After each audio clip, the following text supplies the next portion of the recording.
Olá, queridos amigos. É um prazer estarmos juntos aqui novamente para nós continuarmos os estudos do livro Ave Cristo, lembrando a vocês que estamos agora estudando o capítulo 4 desta obra, intitulado Aventura de Mulher. Eu queria também cumprimentar a Dilceia, minha amiga, que está conosco aqui, para apresentarmos juntos o estudo. Olá, Dilceia. Oi, Kleber, tudo bem? Que bom estarmos aqui de novo. Muito bom. Então, nós vamos pedir, antes de iniciarmos propriamente o estudo, né, nós vamos elevar os nossos pensamentos, unindo os nossos corações em Cristo, agradecendo pela oportunidade de estudo, rogando que Jesus possa abençoar os nossos propósitos, de podermos conhecer mais sobre a doutrina espírita à luz do Evangelho de Jesus. E num clima de muita união, de corações, de fraternidade, nós pedimos permissão para iniciarmos os estudos de hoje. Que assim seja. No estudo passado, Dirceu fez uma referência de que o nosso personagem, Tassiano, jovem ainda, estava já sendo providenciada a sua transferência para Lyon, né? Porque o seu pai adotivo, digamos assim, o Pílio, gostaria muito que ele representasse, né, a própria autoridade do Opílio Vetúlio lá, junto a um grande patrimônio que eles tinham na região de Lugdunum, né, que é nas Gálias, no caso, essa Gália, era a Gália Lugdunense, a Gália mais importante de todas. E havia realmente um progresso muito grande na região central da França, que seria equivalente, né, hoje, geograficamente, na região da localização de Lyon. E ele, então, estava já em preparo para ir para lá.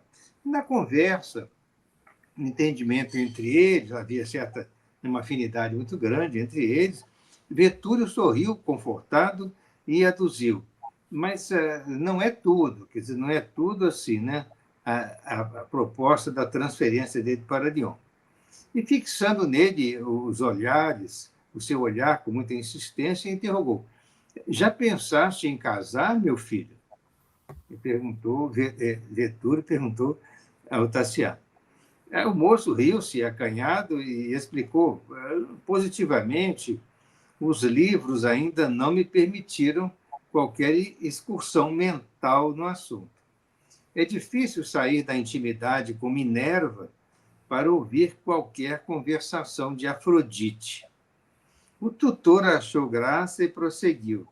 Para todos nós, porém, chega invariavelmente um instante de madureza interior que nos impele ao refúgio do lar. É natural que, a partir de uma certa fase da vida, né, os jovens pensassem na possibilidade da união pelo matrimônio. E após longa pausa, dando ideia da questão delicada que a sua palavra suscitaria, continuou. Ante a notícia da morte prematura de Emiliano, Cíntia está naturalmente aflita com a mágoa de Helena. E Helena era noiva de Emiliano, conforme, né, no estudo passado foi apresentado, e esse rapaz, Emiliano, que era um militar, fora morto em batalha. E ela estava muito entristecida, sofrendo muito pela perda do rapaz. Ou seja, ela agora ficara sem o noivo, e o Opílio estava já pensando para uma situação futura da união do Tassiano com a sua própria filha, Helena. E a resposta é muito curiosa, né? Dentro dos costumes romanos da época, a resposta do Tassiano foi uma resposta baseada na citação de duas deusas. Né?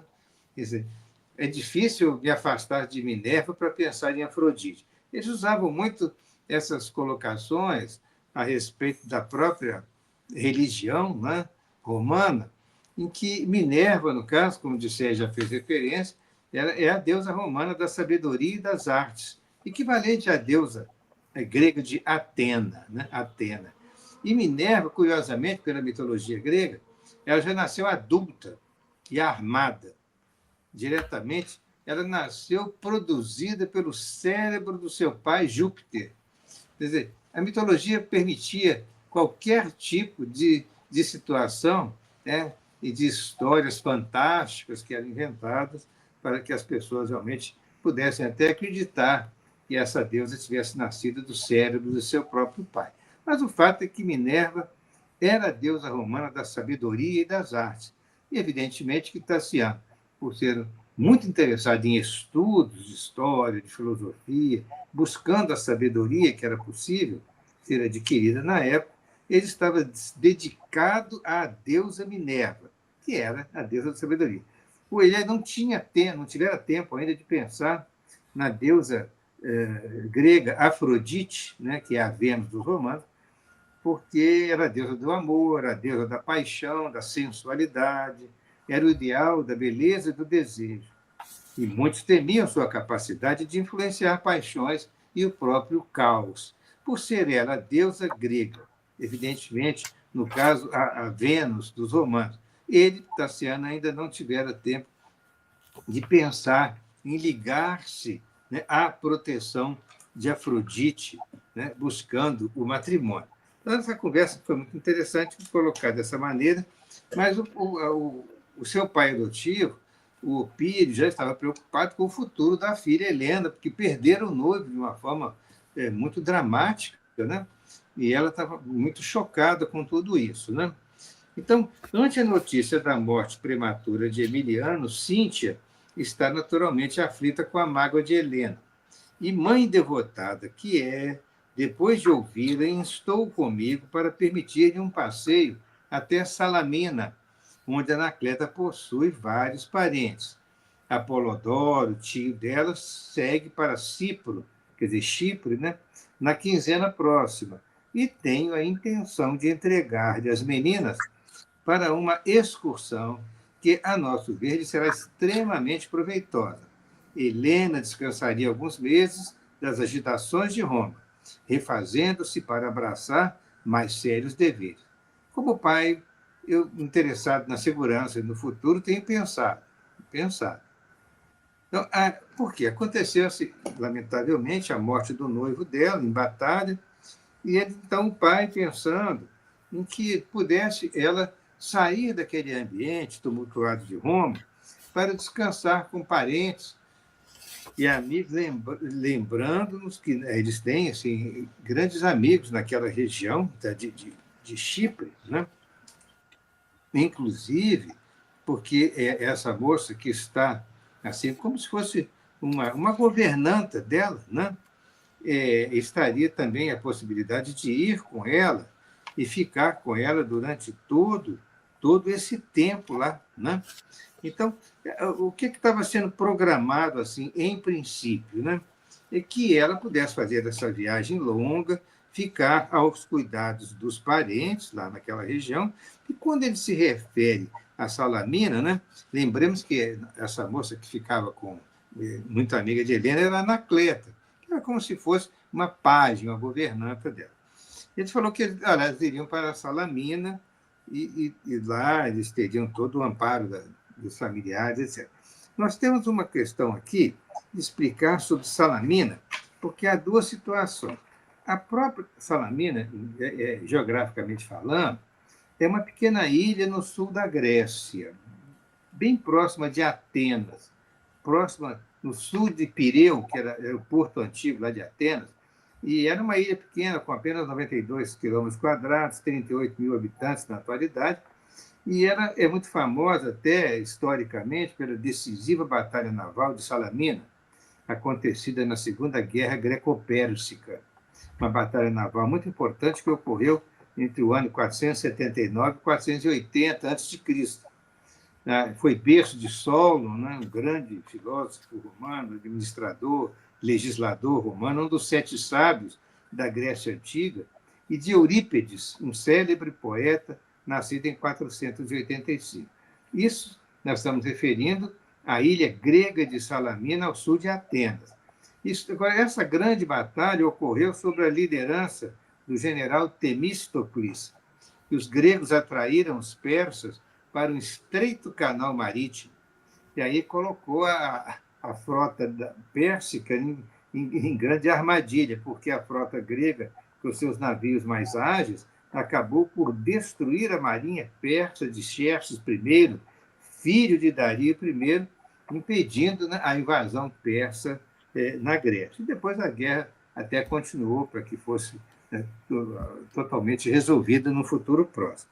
Agora, nós citamos a questão de Salamina porque também existe em Chipre a cidade de Salamina.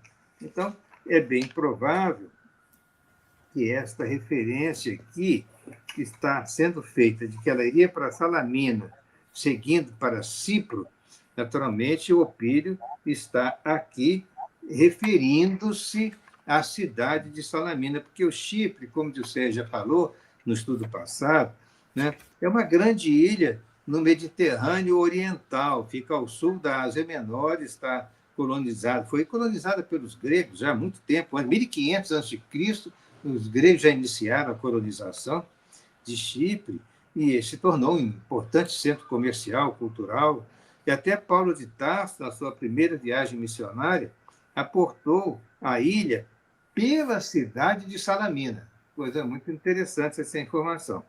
E depois Paulo passou por Kition, por Curion e depois Pafos. E Emmanuel fala-se de Neapafos na sua obra Paulo e Estevão. Então, fica essa informação histórica, que é uma curiosidade interessante, de distinguir a Salamina, ilha pequena ao sul de Atenas, próxima ao porto de Pireu, né, ao sul da Grécia, e a Salamina, cidade da grande ilha de Chipre, né, ou na época chamada Cipro. Então, estava sendo aprontada, está sendo organizada a viagem de Anacleto com Helena, né, que seria acompanhada por servos até chegar lá e ficaria aos cuidados de Apolodoro, que é tio de Anacleto. E lá elas poderiam descansar, se ela recuperar-se, né, desse trauma de muito sofrimento que ela teve aí com a perda do noivo. Diante do silêncio de Tassiano, Opílio completou a exteriorização do propósito que o atormentava. Confesso alimentar a esperança de que o teu casamento com ela se converta mais tarde em realidade. Não guardo a intenção de impor-lhes meus desejos. Sei que a ligação esponsalícia, né, pelo matrimônio, deve obedecer às afinidades de sentimento, antes de tudo, e reconheço que o dinheiro não traz a aventura do amor. Entretanto, nossa tranquilidade seria perfeita se pudéssemos conservar nossas possibilidades financeiras e territoriais, tão sólidas amanhã quanto hoje. Então, a preocupação de, né, preservar o patrimônio da família. Não posso esperar que o nosso Galba nos compreenda as preocupações à frente do porvir, por causa da personalidade dele, né? Diz aqui, olha, perdulário, indisciplinado, tudo nos diz que será para nós um companheiro difícil de carregar. E o próprio pai falando com o filho adotivo que o filho, né, Galba, né, o filho consanguíneo, era um companheiro difícil de carregar pelas características de personalidade do rapaz, que eram extremamente graves. Né? As considerações de Vetúlio eram ditas num timbre tão particularmente enternecedor que o moço sentiu incoercível emotividade a constringir-lhe o peito. Apertou as mãos do padrasto com ternura e respondeu: Meu pai, disponha de mim como desejar. Seguirei para Lyon quando for do seu agrado. E quanto ao futuro, os deuses decidirão. Neste caso, Tassiano foi até bastante prudente, né, em não querer tomar, muito jovem ainda, nenhuma resolução imediata quanto à possibilidade de unir-se com Helena, até porque Helena estava muito sofrida, né, com o coração ferido lá com a perda do noivo. Até era preciso passar algum tempo para que ocorresse naturalmente uma aproximação sentimental aí do casal. A palestra prosseguiu carinhosa e íntima, evidenciando a segurança espiritual do filho de quinto varão. Mas, em gracioso caramanchão do pátio florido, a posição da filha de Eliodoro revelava-se diferente, Helena. Né? Abraçada à governanta, Helena chorava, sob forte irritação, clamando em desespero. Coitado, estava numa situação de desespero. Anacleta, haverá infortúnio maior que o meu? O desastre aniquila minha vida. Emiliano prometera falar a meu pai, tão logo voltasse da Bitínia, onde ocorreu, né, a batalha lá do exército romano. E agora? Que será de mim? Estávamos comprometidos faz mais de 3 meses. Sabes que a nossa união secreta devia ser consagrada pelo matrimônio. Ó deuses imortais, compadecei-vos do meu amargo destino. E ela estava sofrendo muito porque ela já estava, né, com uma vida de intimidade natural com o noivo. E agora nós vamos observar, né, que pela consulta que vai seguir aqui adiante, que ela já se encontrava grávida, provavelmente aí com entre 2 e 3 meses. Então ela estava ansiosa por o Emiliano chegar, né, falar, combinar com o pai dela que o casamento deveria ser realizado, etc.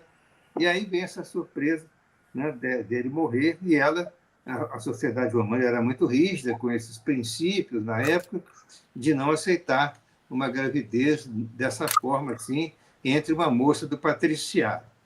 A moça cipriota afagava-lhe os lindos cabelos que dourada rede enfeitava e dizia maternal, quer dizer, a moça cipriota, né, a Anacleta. Acalma-te, o valor é qualidade para as grandes horas. Nem tudo está perdido. Já nos entendemos com a tua mãe acerca das tuas necessidades de medicação e repouso. O tio Apolodoro está de viagem para a ilha. Conseguiremos a permissão do teu pai e seguiremos com ele. Lá tudo será fácil. Esperaremos com relativo descanso aquilo que os deuses nos reservam. Tenho bons amigos na minha terra, temos escravos fiéis, auxiliar-nos-ão em segredo. Não temas. Ou seja, a governanta, amiga dela, íntima, Anacleta, estava procurando tranquilizá-la, porque elas viajando, né, a situação dela como grávida não apareceria, ela ficaria na ilha distante, e eles acabariam por resolver o assunto, né, do parto da moça lá. Enfim, o futuro da criança será decidido, mas o fato é que elas teriam que estar distantes da sociedade romana, distantes da ação familiar, porque os pais ainda não sabiam, né, que ela, da situação dela nesse sentido. Ela esperava que o jovem voltasse e conversasse com o pai para programar o casamento. Então, depois dela, a Anacleta procurar acalmar Helena, né, a jovem ficou ainda muito rebelde e ela respondia inquieta: como suportar a expectativa de tantos meses? Concordo com a viagem como expediente de último recurso. Emiliano não podia morrer. Quer dizer, ela não estava aceitando de forma nenhuma, revoltada com a morte do rapaz. Ela não tinha essa compreensão mais aprofundada dos problemas da vida, né? Então, dizendo que aceitava a viagem, né, que era a solução. Mas são muitos meses, porque ela teria que passar, no mínimo, 6 meses aí, que a criança, né, 6 meses, a criança nascer, e aí resolver como fariam lá, mas vai ficar muito tempo fora de casa até que resolvesse essa questão. Pois bem, que sugeres, então? Indagou o Anacleta aflita. Aí a moça, Helena, falou: procuremos Orósio.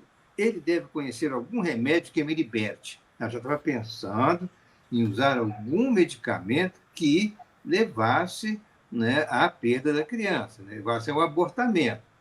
Os medicamentos que existiam, na verdade, eram porções, eram preparações que determinadas pessoas faziam para que a moça pudesse ingerir e levar à perda da criança.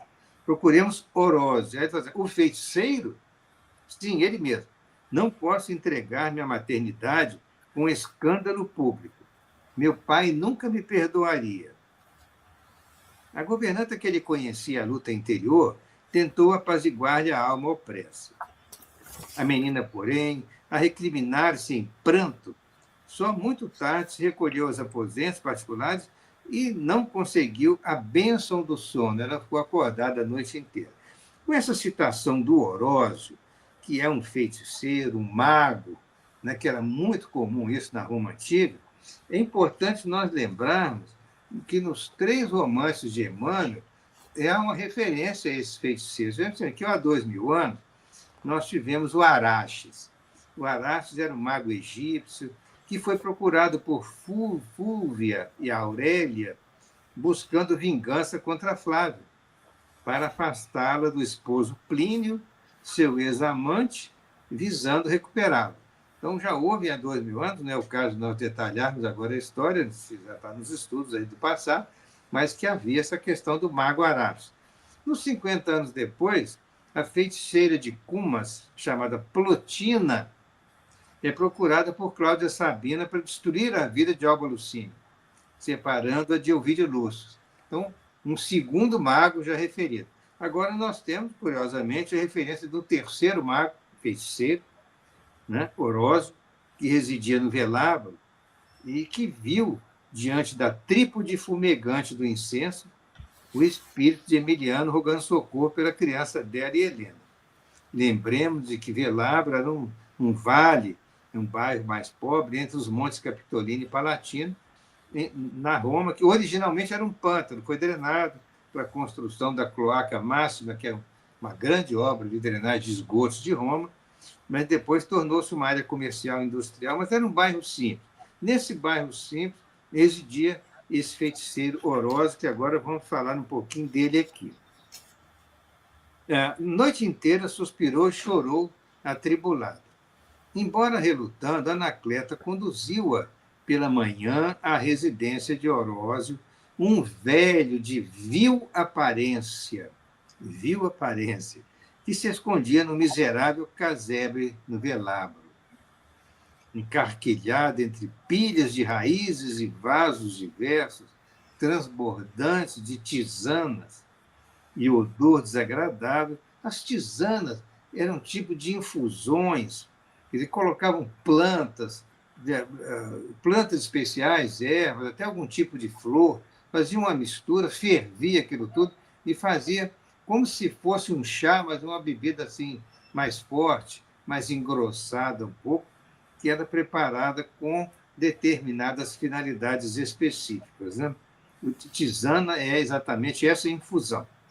De odor desagradável, recebeu os visitantes procurando sorrir.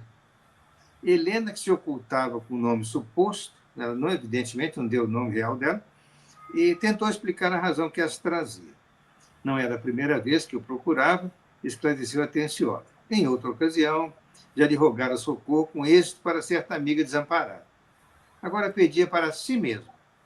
Achava-se doente, desesperançada, aflita, e desejava uma consulta aos poderes sobrenaturais.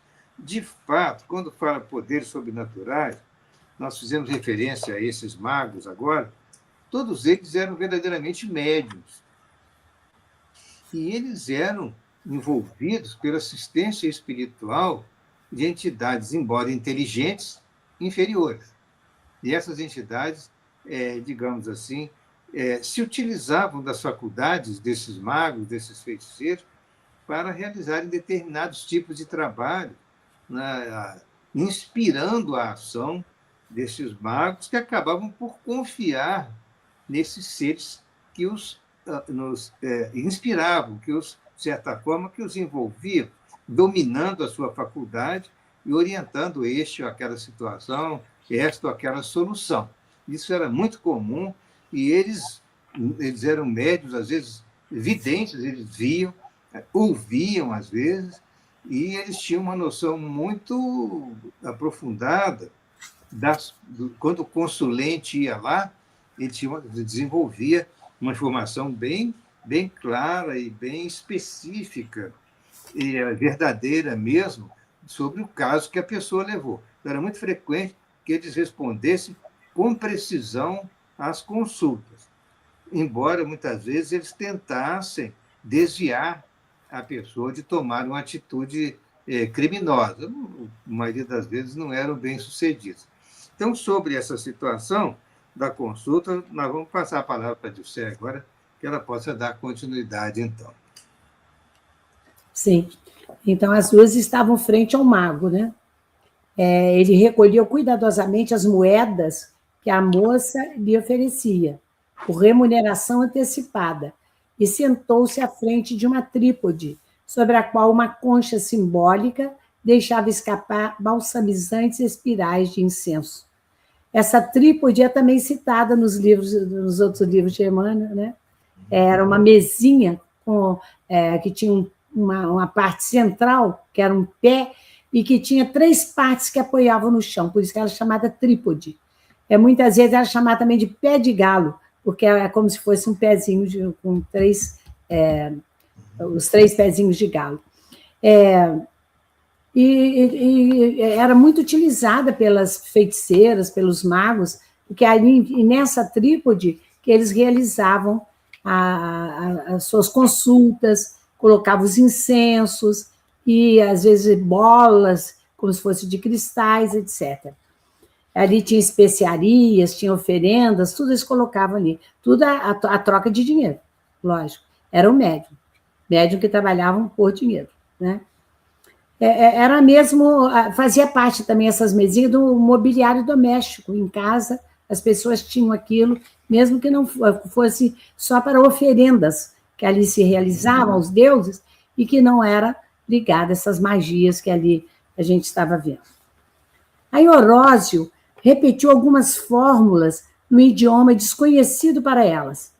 Estendeu as mãos descarnadas para a trípode e, de membros inteiriçados, cerrou os olhos, exclamando. Ele estava sob o domínio de alguma entidade, né? Ele falou assim: sim, eu vejo um homem que se levanta do abismo. Ele foi assassinado. Mostra larga ferida no peito. Pede perdão pelo mal que lhe fez, mas declara-se ligado há muitos anos ao seu destino de mulher. Chora, quão amargosa é a dor que lhe explode no pranto. Que lágrimas densas prendem essa alma ao lodo da terra. Fala de alguém que nascerá, estende os braços e roga socorro para uma criança. Então, era o Emiliano, que tinha sido assassinado na guerra, né? E que estava desesperado por saber o mal que ele tinha causado a ela, porque ele sabia das consequências de uma gravidez de uma menina de 17 anos e naquelas circunstâncias. Então, Kardec nos fala, lá no Livro dos Espíritos, na questão 455, sobre a emancipação da alma, que se manifesta, às vezes, no estado de vigília, que é o que estava acontecendo com ele, e produz o fenômeno designado de dupla vista, que dá àqueles que possuem a capacidade de ver, ouvir e sentir além dos limites dos sentidos do corpo. Percebem coisas ausentes, até onde a alma pode estender a sua ação. No momento em que se produz esse fenômeno da dupla vista, o estado físico do indivíduo que a sofre, ele é sensivelmente modificado. O olhar tem alguma coisa de vago, como se fosse olhar sem ver. E toda a fisionomia reflete uma espécie de exaltação. Constata-se que os órgãos da visão são alheios ao fenômeno, que ele pode, inclusive, ver com os olhos fechados. O poder dessa dupla vista, ele vai desde a sensação confusa até uma percepção clara e nítida que algumas pessoas têm. Mais desenvolvida, ela pode despertar pressentimentos e, mais ainda desenvolvida, mostra acontecimentos já realizados ou em vias de realização. Então, ele pode ter, vamos dizer assim, vários tipos de fenômenos ligados a ela. Então, depois de ligeira pausa, inquiriu o velho em transe. Sim, tão jovem será a mãe, por todas as bênçãos que desce das divindades, ele suplica de joelhos, quer dizer, o Emiliano, para que a senhora lhe poupe mais uma dor. Não se desfaça do anjinho que tomará nova roupa na carne. Então, ele pede a Helena que permita a criança nascer, que não interrompa aquela gestação em curso. Lá no Livro dos Espíritos, a gente vê na questão 357, Kardec perguntando que consequência tem para o espírito o aborto. E a resposta é uma existência nula que deverá ser recomeçada. E Kardec pergunta na questão seguinte: constitui crime a provocação do aborto em qualquer período da gestação? E os espíritos falam: há sempre crime quando transgrides a lei de Deus. Uma mãe, ou quem quer que seja, cometerá crime sempre que tirar a vida de uma criança antes do seu nascimento, porque impede uma alma de passar pelas provas a que serviria de instrumento o corpo que estava se formando. Nesse ponto de estranha revelação, Orósio cobriu-se de tremenda palidez. Então, são as alterações do corpo que nós citamos agora há pouco. Suor abundante corria-lhe na face. Parecia escutar atentamente o fantasma, cuja presença Helena e Anacleta pressentiam terrificadas. Findos alguns momentos de torturante expectação, o mago retomou a palavra e profetizou: Senhora, não recuseis a maternidade. Ninguém foge impunemente aos desígnios do céu. A criança ser-lhe-á proteção e consolo, reajuste e arrimo. Mas se for consumado o seu propósito de desvencilhar-se dela, aí a voz de Orósio fez-se rude e cavernosa, qual se fosse mais diretamente influenciado pela entidade que o assistia. Ergueu-se, animado de misterioso impulso, e dirigindo-se à filha de Vetúrio, afirmou: então a senhora morrerá banhada em sangue, vencida pelo poder das trevas. Orósio faz, então, um terrível aviso, que leva Helena a mais desespero ainda. Atirou-se aos braços de Anacleta, soluçando agitadamente. Compreendeu que o espírito de Emiliano interferia ali para acordar-lhe a consciência na responsabilidade maternal. E, sentindo-se incapaz de prosseguir em contato com a inesperada manifestação, gritou para a companheira: não posso mais. Arrasta-me, quero viajar, esquecer. Orósio caíra novamente em torpor, deixando perceber extremo interesse no colóquio com o invisível. Mas ambas as moças, apavoradas, amparando-se uma à outra, afastaram-se à pressa, buscando a viatura que as esperava à distância. Emmanuel, no livro O Espírito da Verdade, tem um capítulo muito bonito, chamado, capítulo 50, chamado Maternidade, e ele vem nos lembrar. A maternidade é a plenitude do coração feminino que norteia o progresso do mundo. Concepção, gravidez, parto e devoção afetiva representam estações difíceis, mas belas, de um ministério sempre divino. Mães da terra, ele fala, sois os vasos eleitos para a luz da reencarnação. Ah, se ela pudesse ouvir isso, né? Se ela tivesse conhecimento disso, do que representa a maternidade para uma mulher.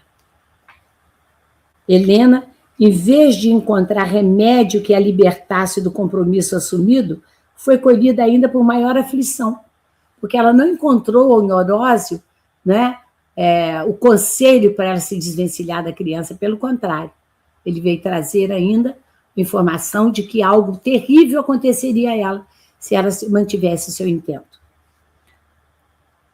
Quando ela chegou em casa, então, os pais foram tomados de intensa preocupação, porque ela estava pior do que tinha saído ainda, e procurando uma urgente solução, porque não era, eles achavam que era somente pela perda do amado, mas não era. Era pela gravidez. O seu maior problema era a gravidez. A perda do amado simplesmente impediria que ela concretizasse o casamento, né? Então, tão intensa se lhe exteriorizou a melancolia em casa que o genitor inquieto tratou de organizar o roteiro no mar. Apolodoro, o amigo cipriota, foi chamado para entender-se com a família. Então, Vetúrio e Cíntia, depois de lhe entregarem respeitável quantia, confiaram-lhe as meninas para o longo passeio. Embora garantidas por grandes economias particulares, as moças empreenderam a viagem sem alegria. Profunda tristeza velava-lhes os semblantes. Absortas na contemplação das águas calmas e lindas, né, do Mediterrâneo, muitas vezes se encontraram em conversação contra o futuro. Em muitas ocasiões, Helena divagava em silêncio, perguntando a si mesma: seria lícito crer nas palavras que ouvira? Oroz era um bruxo. O miraculoso poder de que se revestira, a fim de impressioná-la, derivava-se, certo, da influência de seres infernais. Ou quem sabe, talvez que a visão de Emiliano não passasse de simples demência do velho bruxo. Então, havia duas coisas. Ou era uma demência, ele tinha só, né, imaginado que Emiliano estivesse falando com ele, ou ele estava sob a influência de seres infernais, né, o que era mais provável também. Achava-se jovem no começo da vida, sentia-se no direito de escolher o seu próprio caminho. Não seria mais aconselhável desfazer-se da obrigação que lhe constituía um escuro fardo? Aí nós lembramos que muitas mulheres grávidas, né, dizem: meu corpo, minhas regras, que podem fazer deles, os corpos, o que quiserem. E que, além de maltratar o seu corpo e o espírito com o aborto, que certamente isso vai se fazer, ela esquece que não tem o direito de dispor de uma outra vida que elas estão gerando. Ela não tem direito de decidir se aquele ser que está dentro dela merece ou não viver, continuar. Será que ela teria coragem, essa mãe que pensa no processo de abortamento, será que ela teria coragem de dispor da vida de um outro filho se ele tivesse aí uns 4 anos? Ela teria coragem de matar o filho? Para nós, o crime é o mesmo. Não importa. Não importa o tempo que a vida se dá. Ela é uma vida que não pode ser descartada. É preciso, e eu entendo, também, logicamente, o desespero da menina de 17 anos de ter engravidado sem se casar. Porque aquele fato não era aceito nem pela família, nem pela sociedade. Não seria feito. Ela era jovem, bela, né? Como diz aqui no capítulo 4 que nós lemos, é uma formosura grega dos seus 17 anos, que gostava dos prazeres da vida social, como diz o autor, não queria abrir mão daquela vida confortável que ela tinha, protegida, despreparada para a vida, ela via ruir com essa gravidez inesperada, mas possível pelo seu comportamento, não é? Pela ligação amorosa que ela estava tendo com Emiliano, isso era possível. A possibilidade de constituir um lar ia por terra. Uma família, pois o pai do seu filhinho estava morto e ela não encontraria outro par para a sua vida. Não encontraria alguém que aceitasse assim. Faltou naquela hora, eu creio, a presença segura da família, ali assegurar orientação para resolver o problema criado. Você viu que naquela hora de desespero, ela não se achegou à mãe. Ela estava contando com a presença da Anacleta, que era pouco mais velha do que ela, porque a mãe estava querendo fazer os seus trabalhos manuais, não estava nem pensando, nem, vamos dizer, chegando a ela aquela tortura que estava passando a filha. E nós lembramos que uma jovem que engravidasse fora do casamento ficaria apavorada naquelas condições na Roma antiga. Toda a estrutura social era voltada para o nascimento de crianças dentro do casamento. A genealogia e a posse dos filhos eram vistas como extremamente importantes. Então, tratava-se o casamento como se fosse, o próprio Vetúrio falou isso com o Tassiano, como uma forma de manutenção dos bens da família. Manutenção, era um casamento arranjado, sempre.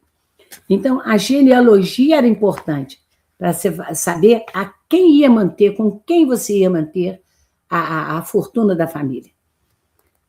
Moças que engravidassem fora do casamento provavelmente teriam que abandonar seus lares e suas famílias. Nós lembramos lá de 50 anos depois, onde a Célia teve que abandonar o lar com o filho. Existia a possibilidade dela ser vendida até como escrava e apedrejada até a morte. Ela poderia ter sido forçada a se casar rapidamente, se o marido estivesse, se o pai estivesse vivo, né? Ou banida de sua casa e da aldeia, e poderia levar isso a mulher à prostituição, ou à escravidão, quando não tinha como se sustentar.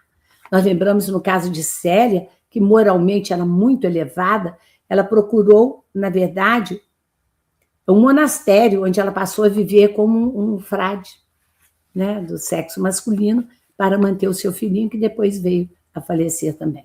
Essa história muito linda é contada no livro 50 anos depois. Então, para Helena, não havia possibilidade de se casar com o pai do filho, porque ele estava morto. E ela não estava encontrando uma solução para o caso. Com que direito, ela pensava, a alma do amante, do Emiliano, regressava do túmulo para impor-lhe tão pesado dever. Então, passou a ser para ela uma cruz, aquilo que ele havia mencionado, de que ela não podia se desfazer da criança. Então, sob constantes vacilações, ela chegou à ilha de Chipre, carinhosamente assistida por Anacleta e pelo velho tio. Salamina, a antiga capital, dantes linda e próspera, foram destruída por uma tremenda revolução judaica no Império de Trajano. Por que ele falou isso aqui? Que houve uma revolta muito grande dos judeus houve uma destruição enorme de Salamina, porque as comunidades judaicas foram ali destruídas completamente. O estupim foi uma revolta generalizada contra o domínio e repressão romana em Chipre, no Egito e em Cirene, que hoje é a atual Líbia. Houve uma queda da cidade, que foi comandada por Artêmio. Os rebeldes romanos dominaram a ilha de Chipre e arrasaram completamente a capital de Salamina. O imperador Trajano enviou um general romano para esmagar a rebelião. E a repressão foi tão violenta que ela resultou num massacre total da população judaica da ilha, que estava ali. Mas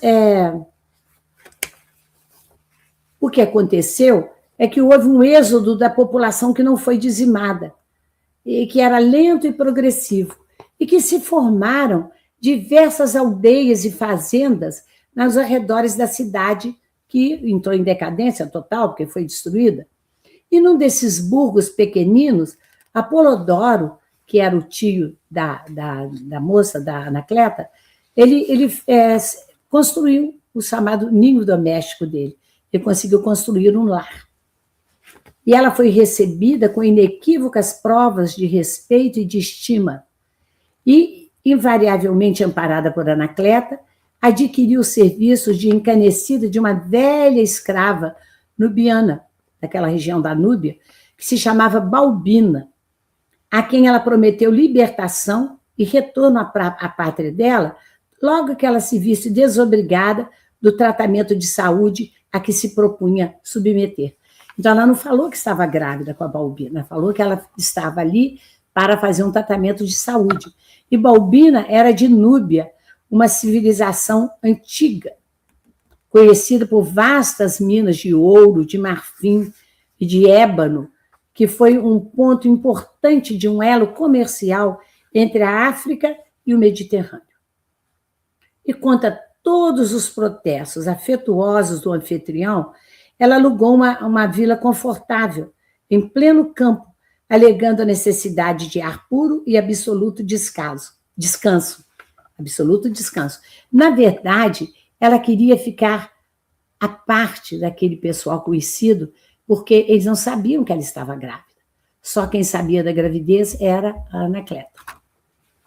E os dias corriam sobre os dias. Tomada de tédio e desesperação, a moça Patrícia deliberou tentar algum método de fuga. Quer dizer, Os dias passavam e ela falou, vai chegar a hora que todo mundo vai saber o que aconteceu. Sutilmente, ela conseguiu arrancar de Balbina algumas informações sobre as ervas que pretendia aplicar. Quer dizer, ela não perdeu ainda a ideia de que ela deveria abortar. Ela procurava ervas abortivas com a Balbina. A serva experiente, sem perceber suas intenções, ministrou-lhes conhecimentos de que dispunha. Então, ela falou com ela o que se, na situação, o que era uma erva abortiva, o que se usava. E a própria Helena, sem qualquer notificação à governanta, também não ficou sabendo, ela preparou a beberagem e certa noite recolheu-se ao leito para sorvê-la antes do sono. Depositou a taça no móvel ao alcance das mãos e buscou refletir alguns momentos. Mergulhou-se em profunda abstração e, quando se esforçou mentalmente para tomar o prateado copo e beber-lhe o conteúdo, sentiu-se envolvida por um estranho torpor.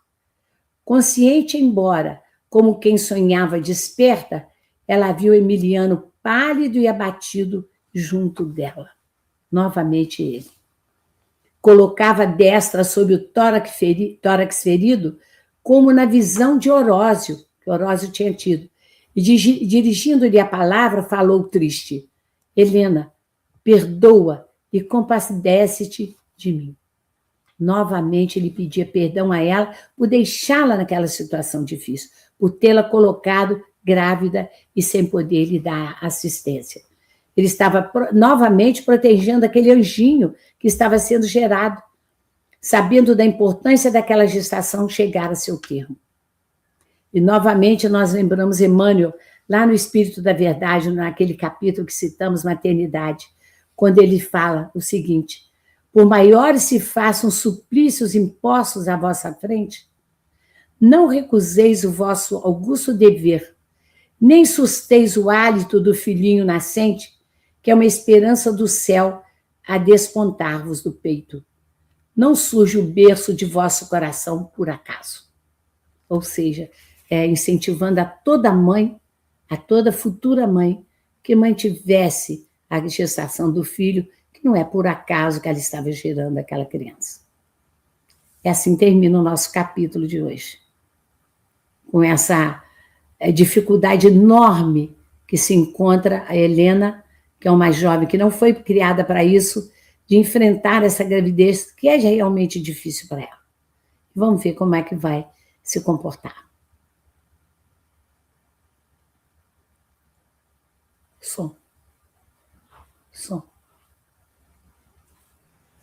Muito bom. Então, nos próximos estudos, nós vamos acompanhar juntos, né, as peripécias de Helena, qual vai ser o destino dessa criança, se a Helena vai permitir, né, o nascimento dela ou não. Isso aí, mais adiante, nós estaremos, né, em Odisseia, em aulas próximas, trocando ideias com vocês sobre esse. O livro realmente está nos conduzindo a caminhos assim de muita, digamos, de muita orientação na vida dessas criaturas.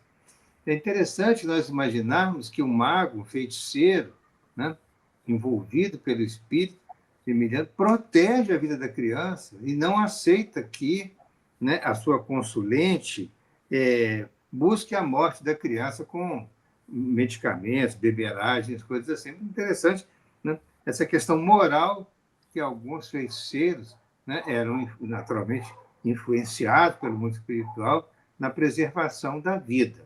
Então, a valorização da vida sempre, né, precisa de ser respeitada. Então, todos vocês estão convidados para os próximos estudos. Agradeço a Dilceia e vou pedir a ela que possa fazer a prece de encerramento para nós. Mais uma vez, agradecemos a Emmanuel por nos trazer a leitura desse maravilhoso livro, que tantas reflexões nos levam. A Jesus, mestre, amigo, irmão maior, pelo infindável conhecimento que nos trouxe através do seu Evangelho, que nos leva em todas as situações difíceis da nossa vida, um conselho, uma atitude positiva, no sentido de nós mantermos a nossa fidelidade e o nosso seguimento às leis divinas. E para isso, pedimos que Ele continue conosco hoje e sempre. Que assim seja. Muita paz a todos, obrigado.